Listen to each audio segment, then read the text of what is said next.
Today, 15th of July 2020. This is press release by Ogaden community of Wajir County in regards to the cross-border meeting between Marikana and the Godia community held on July 10th to 12th, 2020 at ICT Hall, Wajir County.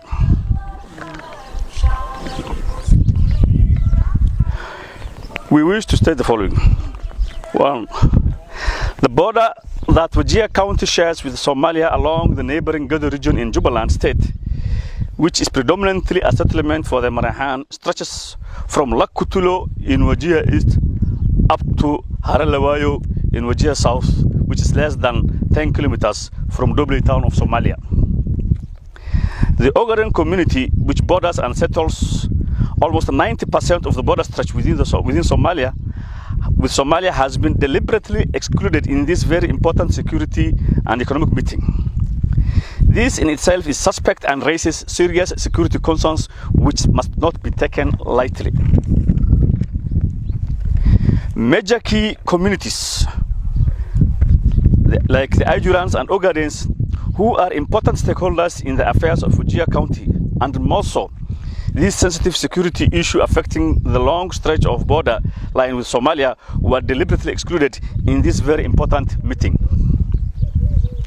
We, the Ogaden community, strongly refute the assertion by the Godia community that they are discussing threat and resource sharing with Gadur region in Jubaland states, when indeed Wajir East shares less than 10% of the border stretch with Gadur region in Jubaland state. The laid down government procedures for engaging in bilateral trade agreements between two neighboring countries were deliberately violated. As Ogaden community living in Wajir County, which has the largest border stretch with Gadur region in Jubaland state, we support and applaud any peaceful coexistence between communities living the Kenya-Somali border.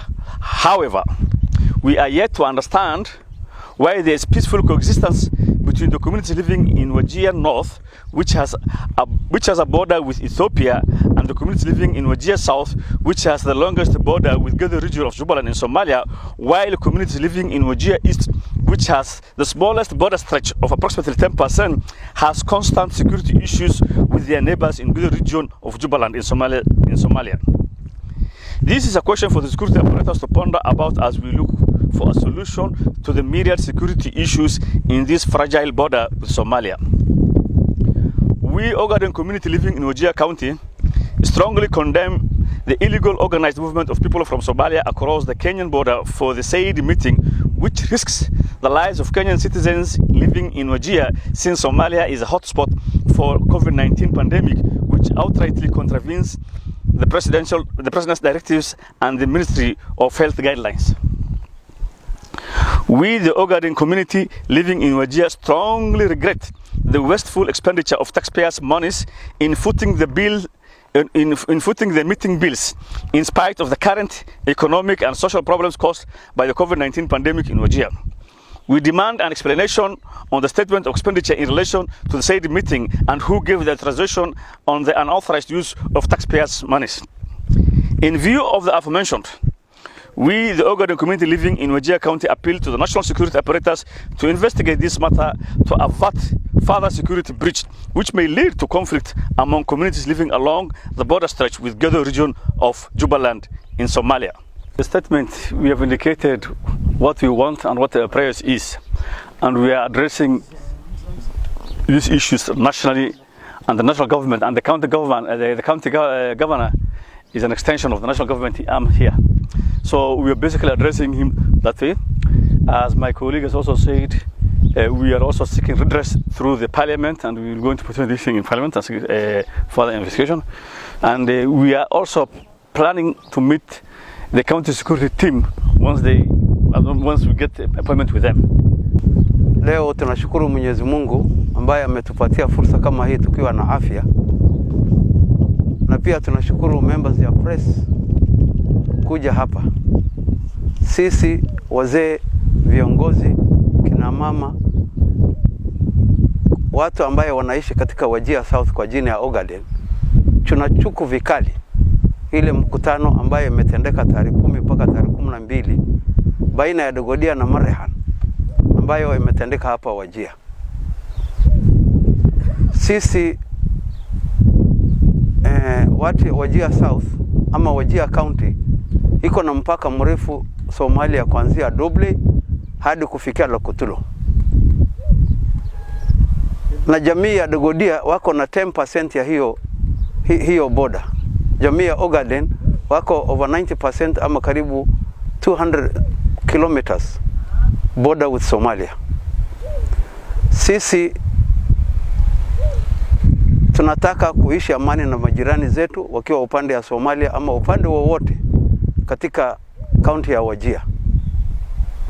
Amani ni kitu muhimu, lakini iwapo tunafanya jambo kama hili wakati hii ambayo tuko na ugonjwa virusi vya COVID-19 na pia serikali yetu tukufu imefunga mpaka ya Somalia na Kenya, imekuwa ni jambo la ajabu ya kwamba tumelete watu kutoka Somalia ambayo ni hotspot wa hii ugonjwa wa COVID-19 na wameletwa hapa Wajir bila kukaguliwa na mambo kama hiyo. Hii hakika inaweza kulete ugonjwa wa COVID-19 kukafiri katika kaunti ya Wajir. La pili, Ogaden, Ajuran, Dogodia ni makabila kubwa ambayo zinaishi katika hapa Wajir. Lakini Ogaden na Ajuran ambayo ni stakeholders katika kaunti ya Wajir hawakuhusishwa katika hiyo mkutano. Inaonesha ya kwamba kulikuwa na mambo ingine ambayo hayaeleweki. Maana walisema wanaongea mambo ya security ya cross border. Hii cross border ni lazima stakeholders ya Wajir yote wawe invited. La pili, la ajabu ni ya kwamba Ogaden wako na stretch kubwa ya border katika Wajir. Na tunaishi vizuri na ndugu zetu huko upande wa Somalia. Jamaa zetu wa Ajuran naye wana border huko Ethiopia na wanaishi vyema na majirani zao huko Ethiopia. Je, swali nyeti ni ya kwamba hii Wajir East ambayo iko na 10% na Somalia, mbona kuna shida mingi ya insecurity? Hii ni jambo ambayo tunataka national security apparatus wakague jambo kama hili. La tatu, wakati huu ambayo tuko na mambo ya economy ya Kenya imerudi chini kwa shauri ya COVID-19 na pia Wajir imeathiriwa katika hiyo economy. Je, hii mkutano ambayo pesa nyingi, rasilimali nyingi imetumika, ni nani ambayo ametoa gharama hii ya hiyo mkutano? Tunataka serikali investigate ya kwamba gharama ya watu ambayo wanatoa kodi katika Kenya inatumika vibaya bila ruhusa ya central government kujua. Na hii mkutano wale wamefanya organization pia wamepuuza sheria ya Ministry of Health ambayo kuhusiana na mambo ya COVID-19, na pia wamepuuza presidential directives ya kufunga border ya Kenya na Somalia. Jambo hili ni jambo ambayo inahusisha national security. Waangalie jambo kama hili, maana inaweza kuleta maafa kubwa ya ugonjwa wa COVID-19 na pia inaweza kuleta chuku baina ya makabila ambayo wanaishi across border. La tatu, hii Marehan wanaishi katika Gado region ambayo iko katika Jubaland Estate. Serikali ya Jubaland Estate hawakuhusishwa katika hiyo mkutano, na tumesikia kuna ma MPs ambayo wametoka huko Mogadishu, mmoja wao wamefika hapa. Sisi tunachuku ya kwamba hapo awali kuna ma MPs ambayo walitoka upande ya Wajir ambayo walienda kuonda Farmajo karibu 3 months ago. Na hiyo trip ilikuwa hatujui ilikuwa inafanya kazi gani. Tunachuku ya kwamba hii mkutano ilikuwa ni mkutano ambayo inaendelea, ni follow up ya hiyo mkutano ambayo MPs walienda huko, ambayo serikali yetu hawakujua hiyo trip ya kwenda kwa Farmajo, na pia nafikiri serikali hawakuhusishwa kwa hiyo mkutano ambayo imekuwa hapo. Kwa hivyo sisi tunashuka vikali mambo ambayo imetendeka juzi ambayo hatukuhusishwa, na tunataka isukue serikali hatua za mbamba ya kuhakikisha ya kwamba jambo kama hili ambayo inaweza kuzorotesha maisha ya watu wa Wajir na security ya watu wa Wajir yaangaliwe vema.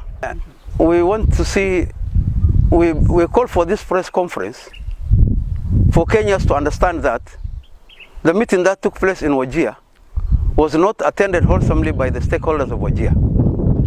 It is our earnest request to the central government and to the national security to investigate why this happened and why the authorities in Wajir has breached the Ministry of Health guidelines of COVID-19 and the presidential directives of closing the border. We would like to address the county commissioner and the security operators in Wajir our concerns on this issue, and we would like to meet them so that we present our grievances and present our statement. Wajir, just the other day, we want to use the parliament. We will petition them, and we want to write a letter to National Assembly through the Speaker, so that this issue can be discussed at the Committee of Security, National Assembly. That was our next step.